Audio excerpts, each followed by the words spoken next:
මගේ ෆාම් එක යට වුණා මම මට බැලලා තිබ්බා මොකද මම මේ දවස්වල චිකන් කන්න එපා කියලා කිව්වා මොකද ප්‍රශ්නේ තියෙන්නේ මේ දවස්වල ගම් වතුරට අහු චිකන් වෙළඳ පොළට එන්න පුළුවන් හින්දා මම එහෙම කිව්වේ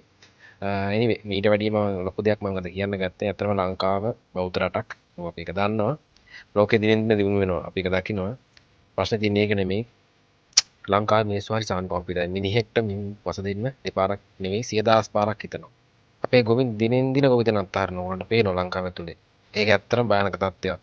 පොඩ්ඩක් හිතන්න ගෙදර හදන කෑම එක කඩෙන් ගෙන කෑම එක අතර වෙනස අන්න ඒ වගේ තමයි අපි ලංකාවේ හදන එළවලු මස් ආහාර රටින් ගේන නියමිත ආහාර අතර වෙනස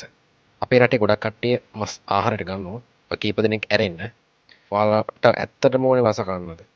මේ වීඩියෝ එක පොඩ්ඩක් බලන්න මේකේ පේනවද මේගලන්ට ගහන්නේ වතුර පෙහෙත් පිට රටින් කවදාකවත් අපිට කියලා ඕගනික් චිකන් එවන්නේ ලංකාවට ඒගොල්ලන් හදන්නේ ලාර්ජ් ස්කේල් අපි ලෝකේ තියෙන පුංචි රටක් නියමනය කිරීමක් නෑ රටට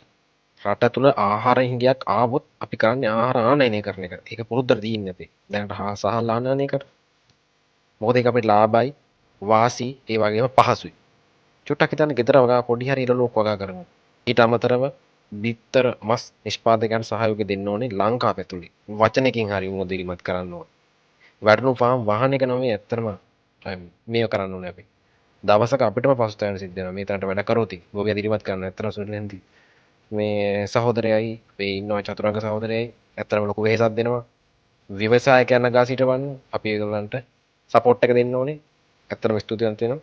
වැටුණු සියලු කුලපොළ ආණ්ඩු යතේ මම ඉල්ලනවා දිනු කරන්න කියලා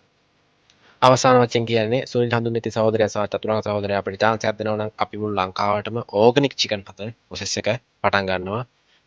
ඇත්තටම ලංකාව ඇතුලේ ඕගනික් චිකන් පටන් ගන්න ඕනේ මොකද එක්ස්පෝර්ටින් මාකට් එකට